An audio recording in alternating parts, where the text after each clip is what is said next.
is. It was really the best part about taking a little vacay is like not having to cook or clean. I just love it. It's like, are you hungry? Let's just go down, get something to eat. I just love that. It's like so liberating for me.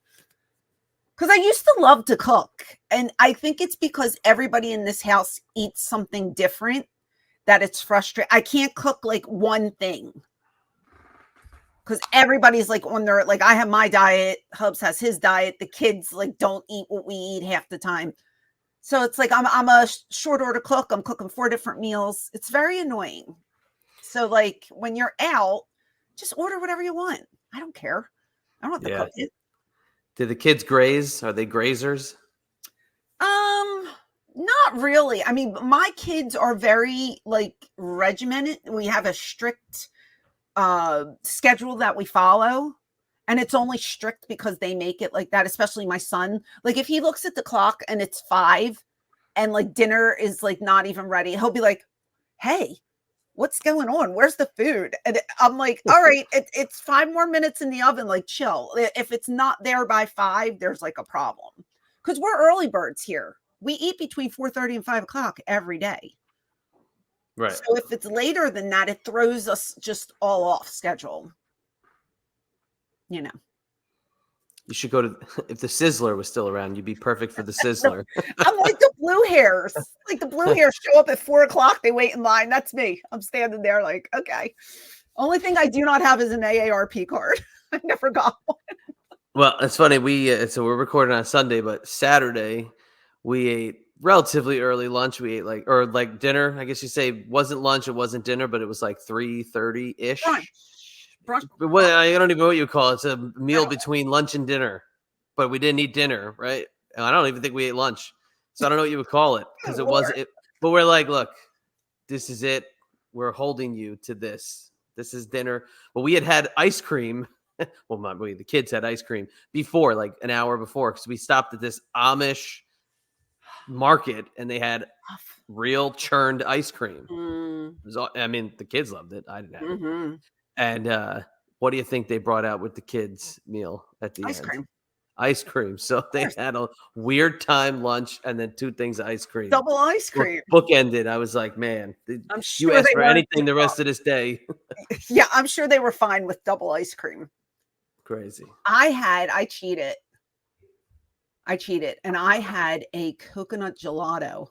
Oh my God. If I could have bathed in it, I would have sunk my whole body in that tub of it was so freaking good.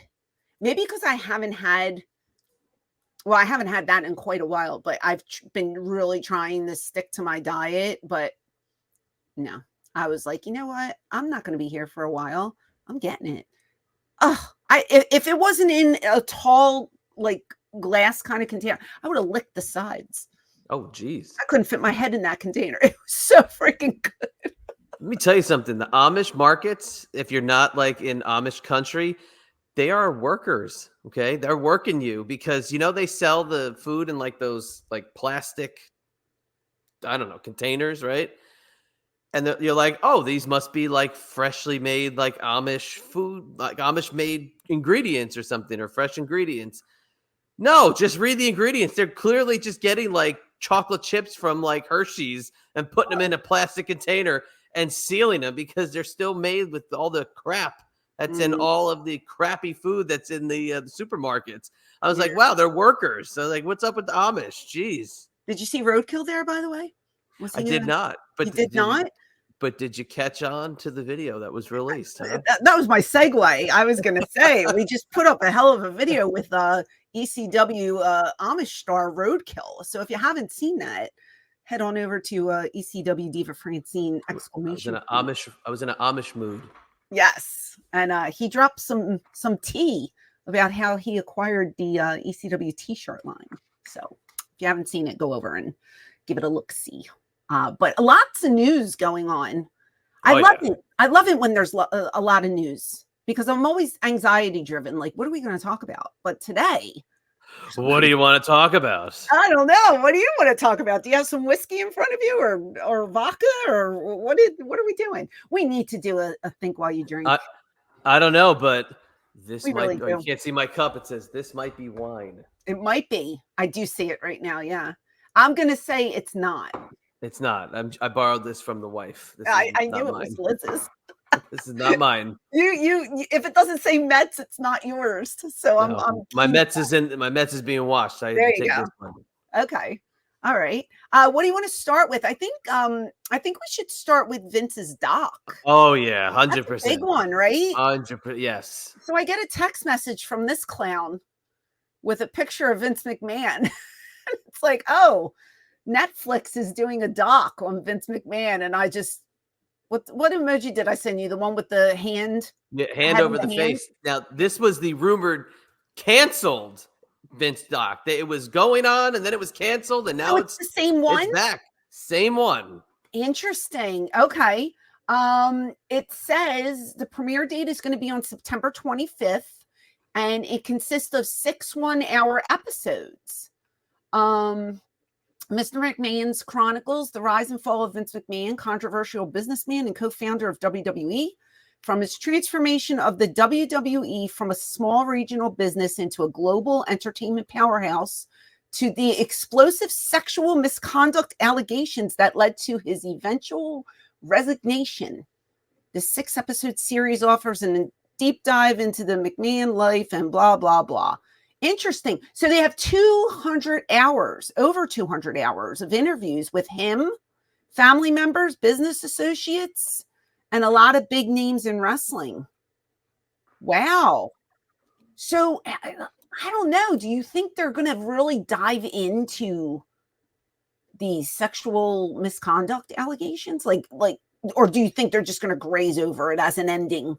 Like right now, what's happening, blah, blah, blah. Oh, no way. No, they had to recut that shit and start right at the top. No, they're going to start with it and then go back and then end with it.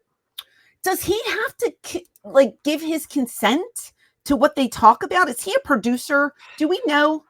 Is he I know he was involved with it, but I'm going to guess he probably has no say anymore at this point as to what they're going to talk about. I mean, they have to. They're going to tell the story. They cannot not talk about it. I mean, it's now become such a synonymous, unfortunate story with him. And when I say unfortunate, I mean like we forget the other things he's done now, and this is all people think about when you think Vince McMahon. But yeah, this was apparently scrapped when all that stuff dropped over the what was it, early part of 2024 or late 2023.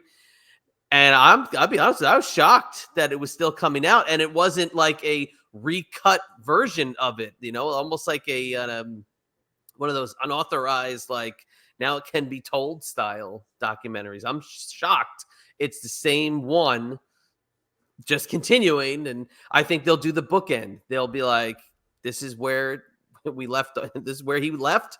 And now we'll get into the story, but it's going to be good. It's going to be damn good. I'm wondering the initial halt, why they put on the brakes. If they're continuing it now and they're including all of the scandalous tidbits, why not just go with it then and delay the start date? Something had to have told them all right, we're not going to do this. That's why I thought maybe Vince was just like, okay, shit's going down. I don't want my name slandered anymore, especially in a doc that's supposed to, because you would think if this didn't happen, this document, the documentary would have put him over big time, right? Would have talked about most of his accolades and, are they going to bring up the scandals from the past? Absolutely. You think so? Oh yeah. So why says himself. He's in it, so they're going to ask him the bad stuff that happened prior to all this. Yeah, but do you think everything up to it? Do you think he's going to fess up and say, "Well, yes, this did happen," and blah? He's going to. Yes, I think he's going to talk about it, but he's going to deflect. He's going to do the same stuff like when you showed me what was it, Phil Donahue? Yep. I think he's just going to deflect. He's not going to give us any information. He's not going to make himself look bad. Who would? Who Right. would sit there and admit to every disaster that happened while he was, in charge? To me, this is gonna. I mean, I'm gonna watch like the rest of the world, but are we really gonna learn anything that we don't already know? That would probably be from the interviews with other people. So, And it depends on who's called. yeah, because a lot of people aren't alive anymore. So So who who's do you left? think? Who can they call that would be like an arch nemesis to Vince McMahon? Like somebody. Is there somebody out there who hates him so much that Netflix could have said, okay, here's a bunch of money, just destroy him?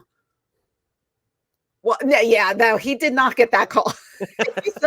He held up the triple threat sign for those of you who can't see and listening on iHeart right now. Seriously, like, is there anybody out there that you think, especially now that he's like not in power, right? Because he's not doing anything in the industry. So can he really, like you said, he's mafioso, he has henchmen. He said that before. Maybe people are still scared of There's people they could talk to. They could talk to Jesse Ventura. He hates him with passion? Not a big fan. They could talk to David Schultz. Not a big fan. They could talk to, let me think who else is on that list.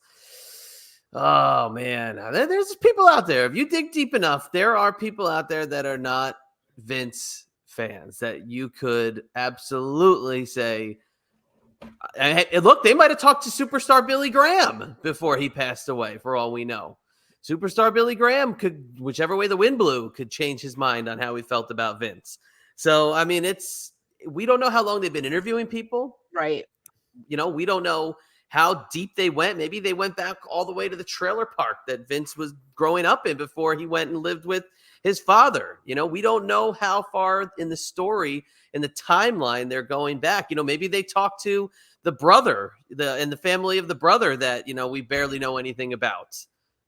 Maybe that's one of the things they're going to dive deep into. There's the brother who was living the regular life who passed away a couple of years ago. Maybe they dig into this. This could be anything and everything. Bret Hart. But you think Bret Hart's going to be all, roses and daisies talking about Vince McMahon? No, and that's why I hope, just for the sake of, watching, I hope there is good cop, bad cop, because just watching a clean cookie cutter version of the same story that we heard 20 times, it's going to be like, ugh, do I have to sit through, how many episodes did I say there were? 6? Yeah. Like, no, I don't want to see that. I want to see people's opinions vary. I don't want to see everybody kissing his ass. I want to see different opinions, and I want to see Vince reacting to those different. I would love for him to say, well, to answer questions. So and so said this about you. What is your response to that? Like, that kind of stuff gets me like, ooh, this is going to be good. So I'm kind of hoping there's going to be a difference of opinion, so to speak. I just don't want it to be a timeline of the McMahon legacy in this business, because we've seen that a million times already. Like, I don't want that. You're going to get it. I want something, but I want it to be done in a way where there is controversy, and it's not just all, roses and lollipops and candy and rainbows and hearts. And no, I need to know the counter, because there's a dark side. And if they just interview people that McMahon trusts, you're not going to get that side to the story. It's just going to be, it's going to be what we've heard 50 times already. And I don't want to watch that, Right. And even in those documentaries, they'll glance over some of the controversies, and they'll always spin it to say how he overcame the obstacles and came out on top, and he beat the federal government, and he overcame these people who were bitter against him, and blah, blah, blah, blah, blah, blah, blah. That's why I wondered, does he have his hand in this, being a producer, a contributor? Like, is he just being interviewed, or was he somebody behind the scenes Because I'll tell you what, if this was about me and I was a producer, I wouldn't let them bury me on camera. Okay, so hang on. While you're talking, I pulled this up. This is from fall 2023. Now, Bill Simmons, who has an admitted big wrestling fan, who is the one behind this documentary, says Netflix Vince McMahon doc best I've been involved with, says McMahon does not have final cut. Okay. So that means they can put anything they want in it. Right. Okay, so that's good to know. That intrigues me. Look, I'm going to watch it either way. Got to do it for the show, right? We have to do it. We're going to be on top of that. We're going to report because, I mean, we've been following that fall of Vince McMahon very, very closely. I mean, it's Janelle will be questioned. That I've been thinking about that since the moment I saw the poster pop up. I'd see, and that's the thing too. Like, I wonder why they're moving forward now and not like after a trial could possibly start, or do they maybe not think there's going to be a trial? Because I wonder, is this going to be the first time we hear somebody speak? It used to be, the Diane Sawyer interview or the Oprah Winfrey interview. Yeah. Is this now like where people go for their first comments? Is a Netflix documentary? That's exactly where my mind went to. Is this going to be the first time we hear comments made? Or did Janelle Grant's lawyers tell her you probably shouldn't speak on this subject? Because they do that a lot as well. Even though like everything she said is court documented, it's in the files. You can look it up and see what she said. Do they not want her maybe to, twist her words around or get manipulated and say the wrong thing? Or I don't know. I guess it could go either way, but how interesting if Janelle Grant was in this doc. Oh, man. That would be... Holy moly. All it takes is for an eye movement to go the wrong way and someone be like, oh, did you see that? What did that mean? Yeah, that's it. I mean, you're 100% on the money. That's exactly what I thought too. That would make me definitely watch. But I feel like if she was involved, that her name would be prominent in the advertisement. Because that's a way to get everybody to tune in, right? Yeah, but it doesn't come out till September 25th. What if they throw that bad boy out, September 19th, Maybe. I'm sure all eyes will be on it either way. But it's going to be interesting just to see how they go about it, what's said, what's covered, what's not covered. I don't know. I just don't want it to be the same Vince McMahon timeline that we've seen a million times already. So I hope they dazzle me, because I want to be dazzled, razzle-dazzled. Well, stay tuned to the September 26th edition of Eyes Up Here, so we'll give you the rundown of what happens in the docuseries. As soon as we watch it, we're going to jump online and let you know what we think. I'm sure the whole wrestling world will be watching. Oh, that's 100% true. Now, I'll tell you this, and again, it's not a story that's ever going to go away, because at this Bash in Berlin premium live event that just happened over the weekend, as we're recording this, one of the, and I'm going to use air quotes by saying this because they made complete asses of themselves all weekend, the wrestling media that was in attendance at the Bash in Berlin asked Cody Rhodes why the locker room has been so quiet in relation to the Vince McMahon, Janelle Grant situation. What are they supposed to do? Have a conference? But that's exactly what I think. Like, what are they supposed to have? Like a weekly meeting outside the locker room with like their feeling and the, I'm going to pull up. I have a Wrestling Inc. headline. Okay. It said Cody Rhodes dodges question about WWE locker room silence on Janelle Grant allegations. And you're asking him this after a night where they sold out a building. He had a great championship match. Do you think that this is something that they need to continue to ask the roster about, like their feelings on what's happening in the updates with this matter and this legal situation? Was this a German reporter? I don't know which one asked this, because there were a mix. There was American reporters, then there were international reporters. So I'm not sure which one asked this. I would guess it was a German reporter. because they don't get out there much. So maybe he was just curious. But I get what you're saying. Like the poor guy just wrestled his heart out, and you want to talk about something that's taboo. Why would anybody want to discuss it? It doesn't make any sense. There's already a black cloud over the company because of it. Why would you just stir the pot more? And even if you think something about the situation, you're not going to publicly come out and say it, because you are a representative of WWE, which Vince McMahon will always be attached to. Right. So do you really think a current WWE superstar is going to be like, oh my God, that Vince McMahon, he's such a piece of shit for what he did, blah, blah. No one's going to go that route unless they really don't care either way what happens to them.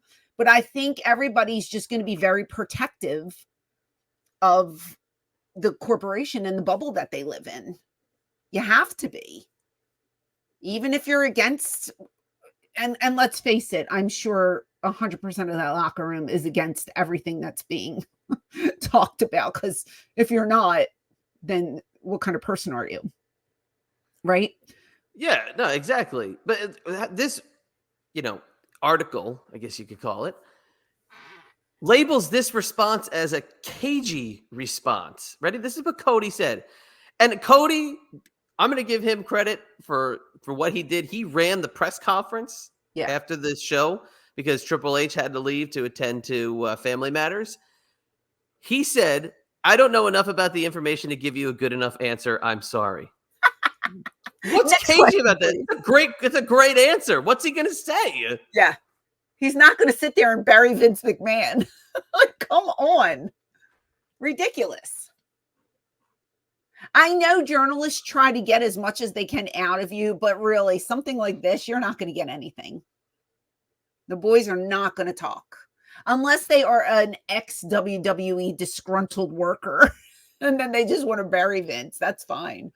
But if you're in that company right now, no one's going to comment. So what he said was 100% on the money, the right answer. And Cody's smart. Cody is the all-around package, and he's smart. If he wasn't, Triple H would not let him have been in charge of that press conference. Exactly, yes. So he knew exactly what answers to give what reporters. He was also asked about the documentary series, and he said that WWE had no involvement with the documentary. Okay. So this was just a McMahon independent event. So if the McMahons are involved, it was independent of WWE as a company. Interesting. Well, again, we'll have to wait and see what they put out there, and we'll comment then. I'm going to keep an open mind about it. And of course, we'll be watching. The world will be watching. And like Chad said, check back with us in about a month's time and we'll have a full report. So looking forward to it. Man, I'll tell you what, though. I'm not going to sit here and bash. I don't do that. If you've known me for as long as you've known me. What kind of person are you? I critique. I don't bash. I don't think I know this, Chad. I know the basher, Chad. I'm not the only one. And you know how I feel about the crowds and the chanting and the singing and all that stuff. I am not the only one who feels the same way, okay? But they got to vet these reporters a lot more, because I've never, ever seen baseball reporters, football reporters, basketball reporters taking pictures with the person they're interviewing and posting it on social media before they do their interview. I've never seen such unprofessional attire worn to press conferences or interviews with said subject of it. They've got to have a vetting process before they do all this stuff. Now, again, I'm not going to say it's everybody. There are some that deserve to be there because they are covering it in a very professional manner and they put the proper news out there. But oh my God, some of those are unbearable to see that they're in attendance and sucking the air out of the room at these shows. Should they be wearing a top hat and tails? No, these no, events? no, not at all. I'm not saying that, but you know what I mean? Collared shirt. You're Oh. going to be in a room like that, collared shirt, not a Mhm. t-shirt. We don't care, what wrestling shirt you have on or band shirt. Wear a collared shirt if you're a male, okay? So if If you you're if you went, you would not have the hat, nor the sunglasses, nor a that, hoodie. now, that's a different story. Hoodie, I'm in my basement right now. No, no, no. I'm You saying if you went there and you were a reporter, Yeah, uh-huh. would you have no hat, no Nope. sunglasses? No, I would have a hat. You know exactly how I dress when I'm in a professional environment. I have a different hat that I wear when I'm out in the professional world. Do you think So, a baseball hat is professional? did I say I wear a baseball hat? I don't know what hat you wear. I have one of those Kangol hats that I wear. Pop that bad boy on, and there's my professional hat. So how do you like that? I I always got an option. I don't think that's a professional hat. The hat I don't comes agree. as part of the package. Oh, But see, the but rules apply for everyone but this character right here. excuse me, as a Yes. critic, All right. that's just a Lord. critic's point of view.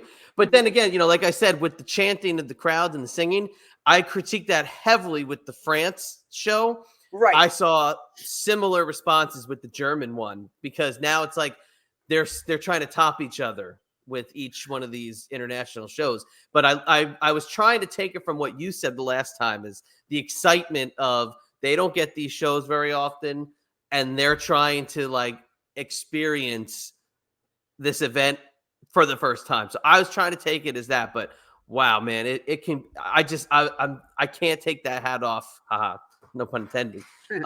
It's just distracting. I don't know how they can attend that show and not be annoyed by that. That's just me. Sorry. It's definitely a foreign thing because I noticed it at the London AEW.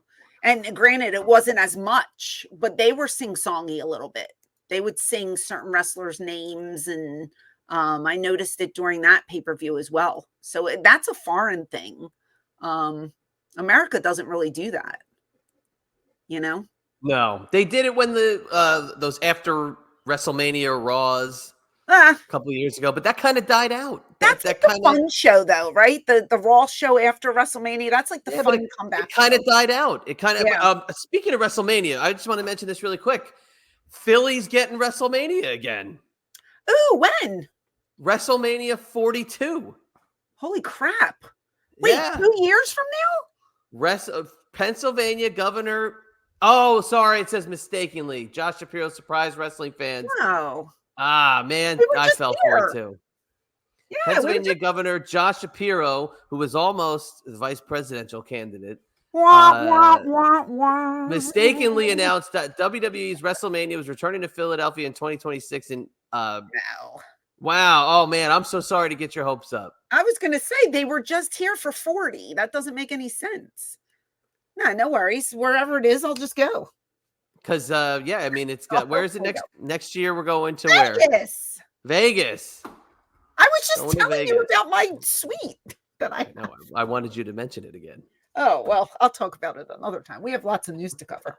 All right. So from the Vince McMahon story, sad story that I seen online, Nikki Garcia, whatever you want to call her.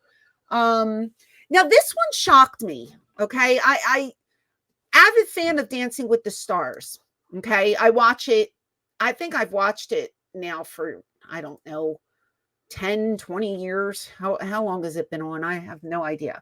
It's been a long time.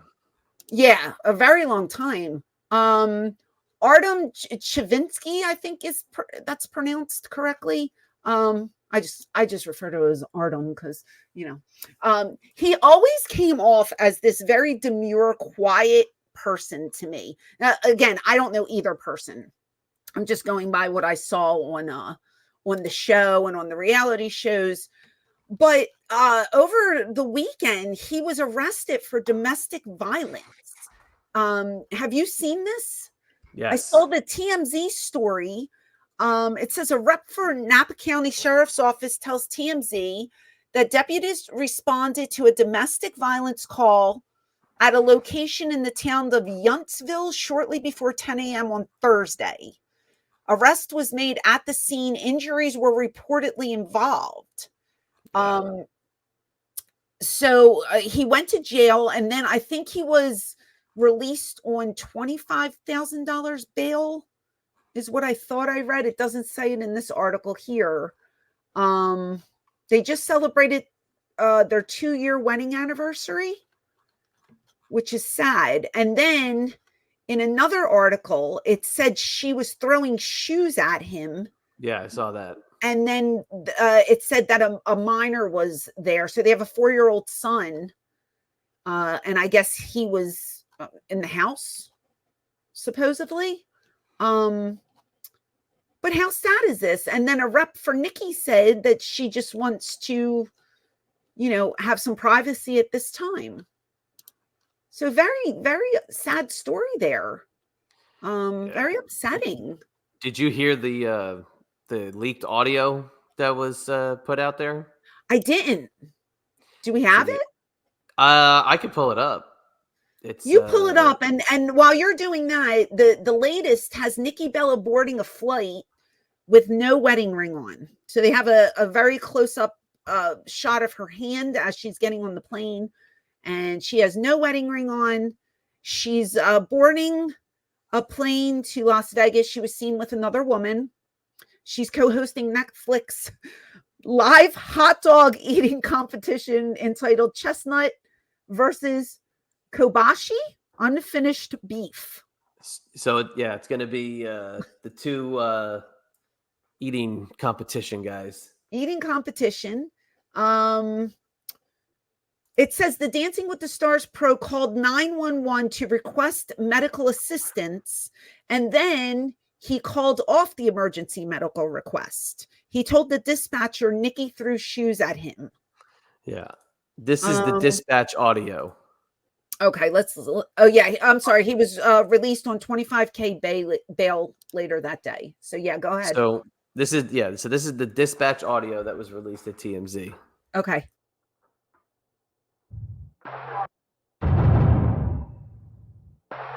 9 Edward 32, 503, 415 verbal. 9 Edward 32, 503. Initially, this came in as the RP requesting medical, but now the RP stating he got into an argument with his wife, and his wife threw shoes at the RP. There is a child on scene. 9 Edward 32, copy. Any injuries? It affirms medical's en route. They're staging. 9 Edward 32, do you know a description of the injury?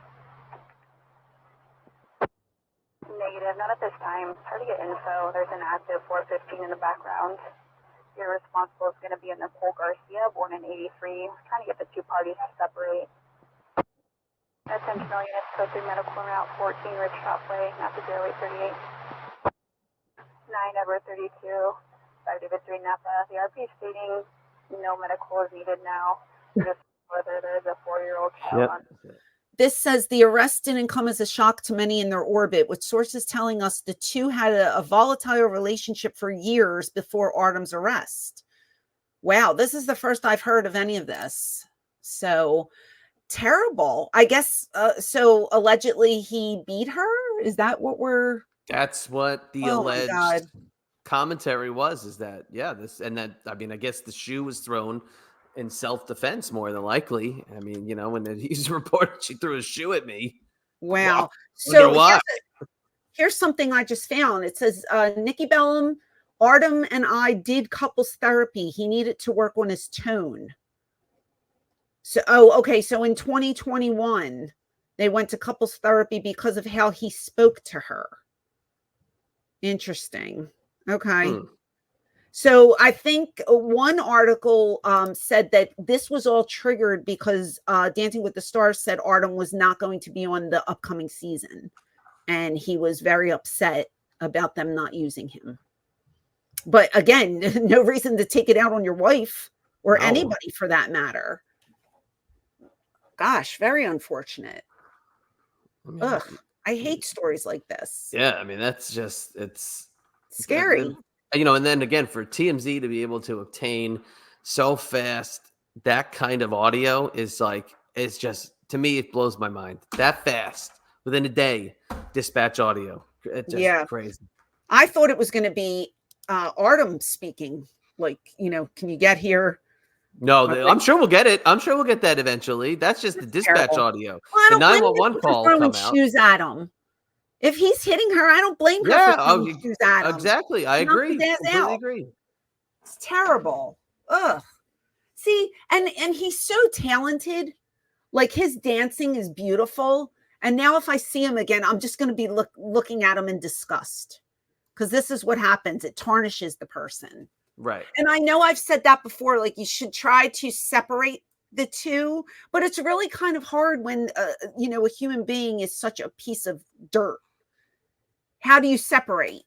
How do you not see the terrible person that they are, no matter how talented they are? That's hard to do, Yeah. So it's just a very unfortunately sad situation. And I hope Nikki and the baby are okay and they can either clear it up or get far away so it doesn't happen again. Yeah, so how about this one? Kevin Owens says he and CM Punk never talk and are not friends. Do you think this is a shoot? Tough to tell. I mean, KO is one of those guys who kind of tells it like it is. Yeah. I guess you would refer to him as a straight shooter. But that kind of ammunition thrown out there in the public is going to just fuel the CM Punk toxic with the coworkers rumors. So again, the question goes back to the professional in the room. Do you have to love every person you work with? You don't have to love every person you work with. It helps. It's nice. It makes it fun, right? But as long as you can work with somebody and they don't take liberties, you understand what I'm saying? Like, you're not stiff, you're professional. If two people can hate each other, but get in that ring and be professional, then by all means. I've never tried to hurt anybody.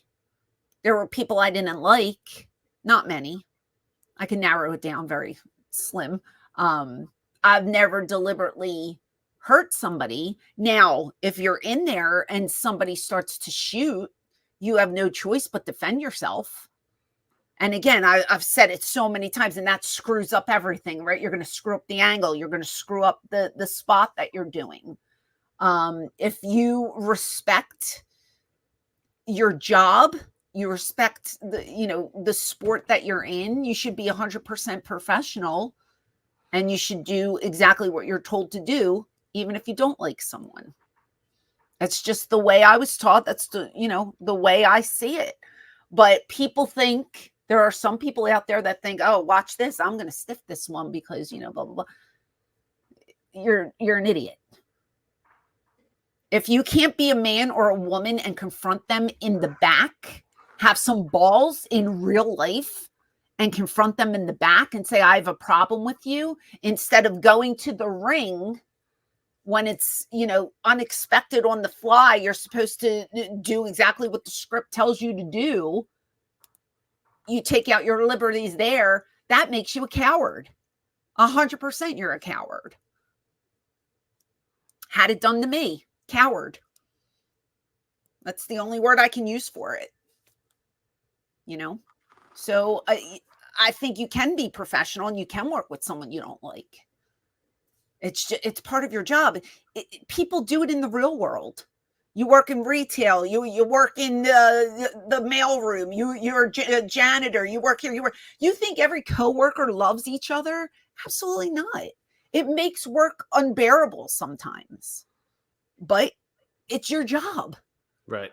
Not all of us are. Now I'm blessed that I get to pick and choose. I work with people I love.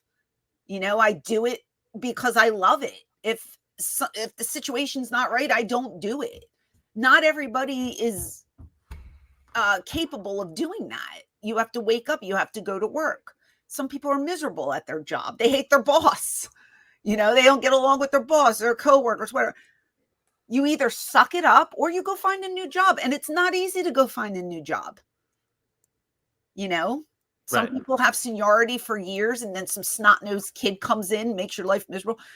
Not everybody has a choice. So in wrestling, especially with the money that these guys are making, you know, you kind of have to say to yourself, I'm going to suck it up. I'm just going to do it for the better of the business. But it sucks when you have to work with someone you don't like. Absolutely. What are you going to do? Here's the quote. We never talk. We have no reason to talk. We're not friends. We're not. We don't. You know, we're just not. I don't know. We have no reason to talk. If we work together, we will talk, but it's just not a thing we do. That's okay. And Kevin gets it. You don't have to talk. You don't have to go shake his hand. You don't have to be buddy-buddy. In this day and age, people don't do the handshake anymore.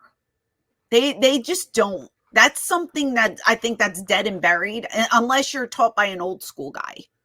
When we just did the show in Minnesota, I went around the whole locker room and shook everyone's hand.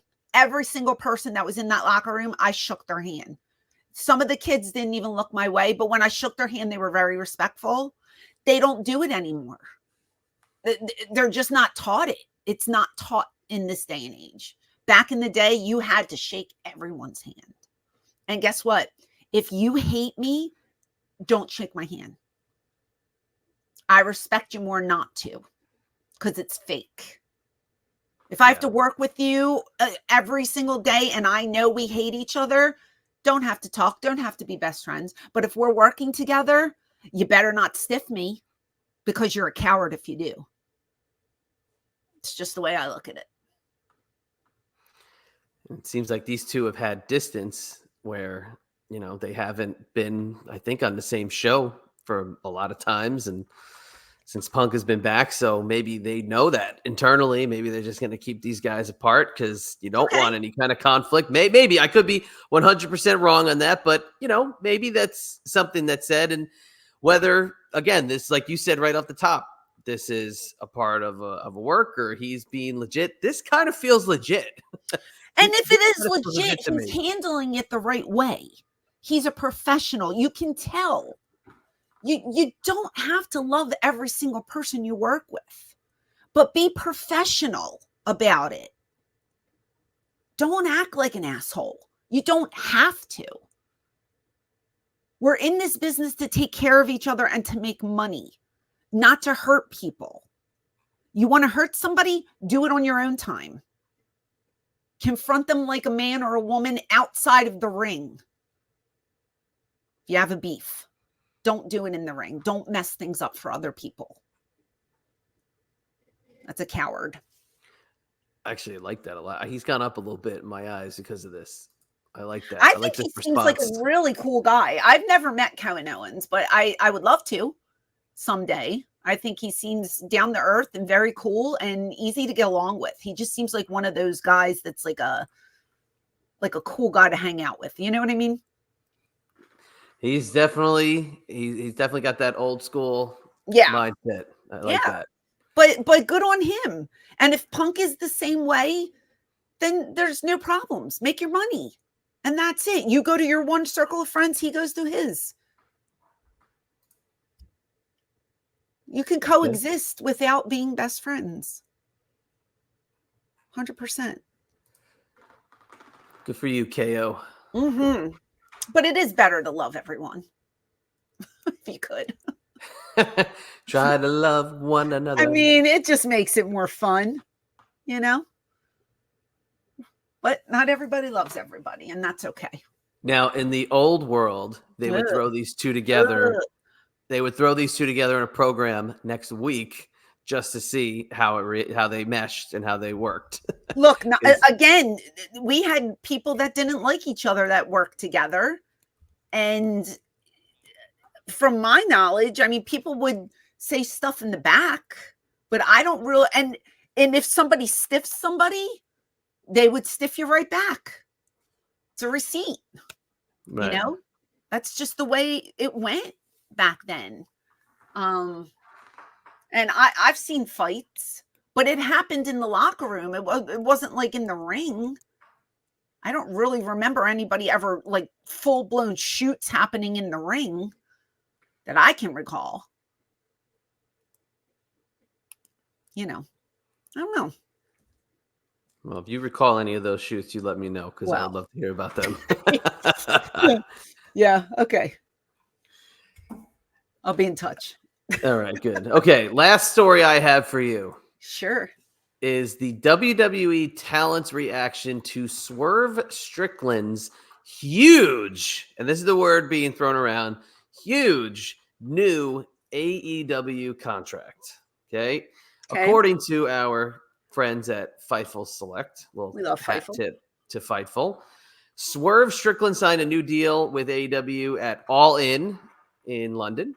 It's being reported by Fightful that it's among the largest deals in company history, and it's kind of on par with the likes of Mercedes Moné and Okada. That's how big the contract is, and they threw a lot of money at both of those two.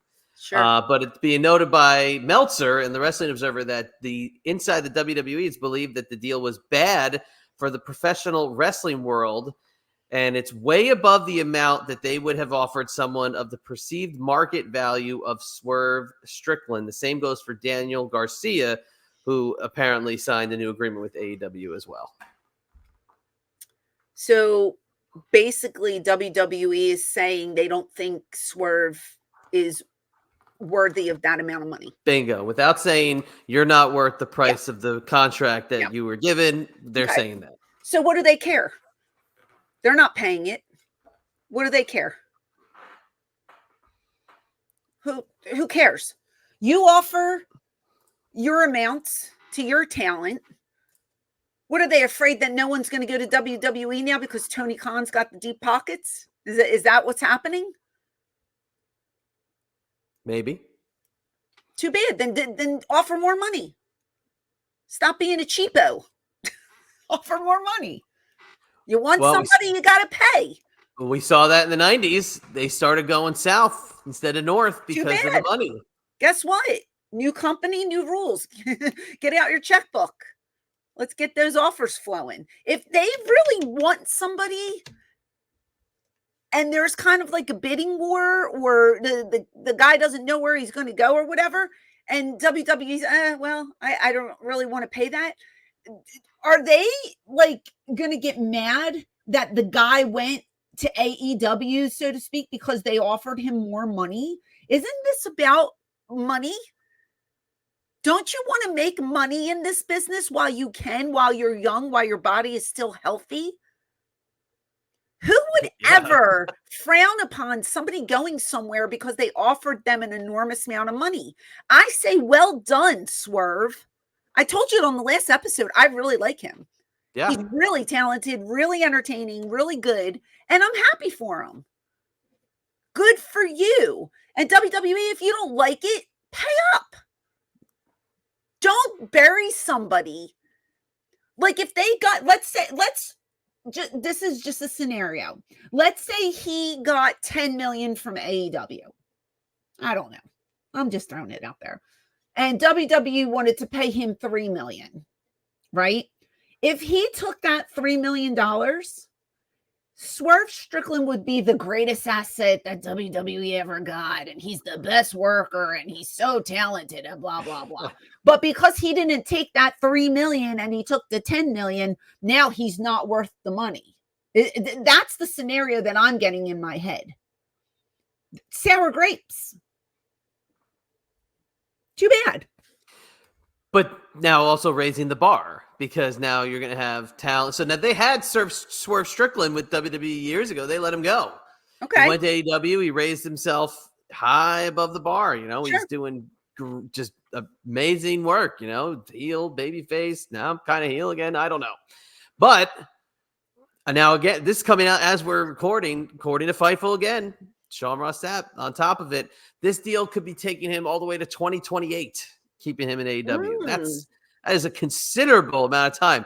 So is WWE worried about that now? Guys coming up are going to want long-term deals for a shitload of money. And that's now something they're not wanting to commit to. But this is now TKO WWE, not Vince McMahon WWE. There's a little bit more of the purse strings and a little bit more of the penny pincher. This is TKO that, we just had the biggest gate in our history in Germany, which beat the biggest gate we ever had in our history that we had a week ago. And Cody Rhodes is saying we have 54 sellouts in 2024 so far. Unbelievable. So the money's flowing up in Stamford. They are doing who's fine. getting it? Who's getting the money? But it's all staying in the corporate structure. It's not filtering its way down to the boys. Well, it should be, because the boys are the one that are generating the money. The boys are the one putting their bodies on the lines and working, the guys and girls. So why aren't they getting paid? And again, I don't know what anyone's getting paid, but I'm just saying, usually it's a 3-year deal. I mean, that's what they were offering when I was there. It was 3-year contracts. I don't know if it's 3 to 5 years now. I don't know if they're going on single year deals. I guess it depends on the person that they're trying to, get to sign. But even still, it's like, you can't falter somebody because they took a deal for a lot of money. Anybody in their right mind would have done that. Right. Unless you're on the mindset, the only place I ever want to work is WWE. So I'll take a pay cut just so I can say I'm a WWE superstar. Which I think some guys may have that mindset. Me, I would go wherever the money was better. I don't care. I'll work for the indie around the corner if they're paying me more money. I'm right there with you. I mean, I had a situation this week where I had to kind of give people that scenario of, okay, you might like X, let's say, soccer team, right? You want to aspire to be a part of a soccer team, but they're only offering you $250,000, and this soccer team offered you $2 million. Where are you going? They go, well, I'm taking the $2 million. Like, of course you are, right? Because you got to do what's best for you financially, and you'll take the $2 million. If it's guaranteed, take the money and you go with it. Because tomorrow you might go, oh, my arm just broke, and now I got to guarantee $2 million. Right. Absolutely. If you don't, you're just hurting yourself in the long run. I get it. If you don't need the money, if that's the type of scenario, and you all you ever wanted to do was work for WWE, and you want to take the pay cut, good for you. Do what's best for your situation. But for somebody to say, oh, he's not worth that money. Why? Because you didn't want to pay it? Somebody else thought he was worth it. You know what I mean? That's just, to me, that's an unprofessional response. Should have never said anything. All they should have said, well, congratulations. Good move. Yep. Why do you have to get that little dig in and make somebody not want to work there? It's rude. I don't know. I'm happy for him. Anybody who can get money, get it. Because everybody puts their bodies on the line. No one knows how it feels. The fans do not know how it feels to take bumps every single night. And when you're older and you have no quality of life, you sacrificed yourself for all those years, you deserve every penny that you make. So good for him. Congratulations, Swerve. I'm proud of you. Yes. Get that money. Very, very good. Yeah, great talent. Now, whether or not this also played into it, I don't know, because I don't know this part of the story. I just saw this escalating yesterday on social media. Raj Giri, who used to own Wrestling Inc., and Raj is a great dude. I love Raj Giri. He used to be very helpful to me in my podcasting time. He was going back and forth with Swerve about contract stuff. And I guess there might have been some sort of rumor about WWE wanting Swerve and Prince Nana at one point, maybe with the contract expiring in 2025. And he had said something with the story about WWE making a play for Swerve and Nana doesn't make sense, which was reported in the Wrestling Observer. And on the latest Wrestling Observer, Dave Meltzer said Swerve still has plenty of time on his AEW deal. So his AEW deal is more like an extension. So WWE made a play for someone with a lot of time left on their AEW contract. Doesn't sound right. So he's essentially saying that WWE could have possibly been contract tampering with Swerve, right? Swerve responds to that with a text or with a tweet that says, "Want to see the text?" Ooh. How about that, huh? Get it, Swerve. You never know who's watching. You never know who's looking at your tweets. Sure. Wow. Yeah. That's crazy. So they wanted him bad. And that's maybe why the sentiment is, oh, they gave him too much money. Oh, man, he's not worth that much. And now you're setting the bar too high. Well, because they wanted him and they couldn't get him because they gave him everything and the kitchen sink. Yeah. Well, again, good for him. On a kind of a joining note, excuse me, Teasy Jones, my new friend, Teasy. Yes. Monteezy.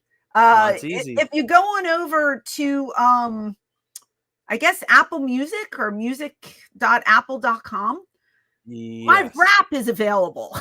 Yes.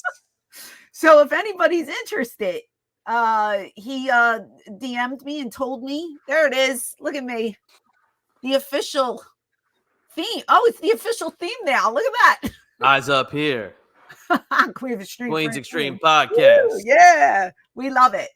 You can go on over and get it yourself. I just wanted to give him a little shout out again. Thank you for putting me over there. It's a fun little jam that we have on the end of our podcast now, and I love it. And if you need it in your life, go on over to Apple Music and get you some. There you go. I know my niece went to go get it. Did she? Yes, she did. Did she bought it? She went on. She went to either one of them, Apple or Spotify. Yeah, terrific. I was talking about it, and she went and I was like, I got to get it.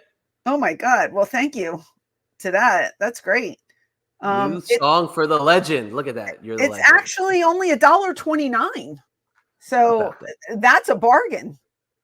You know, I should buy it and make it my ringtone. My phone. Eyes up here, the Queen's Extreme Podcast. Yeah, we like it. But I thought I would plug that for him. So lots of stuff going on. Good Lord. That was a full hour, kid. What do you think about that? Woo. I think it was great. Some of that got me fired up. Yes, it did. Woo. I'm making notes of that too. Oh no! Oh yeah, we need YouTube clips. That's true.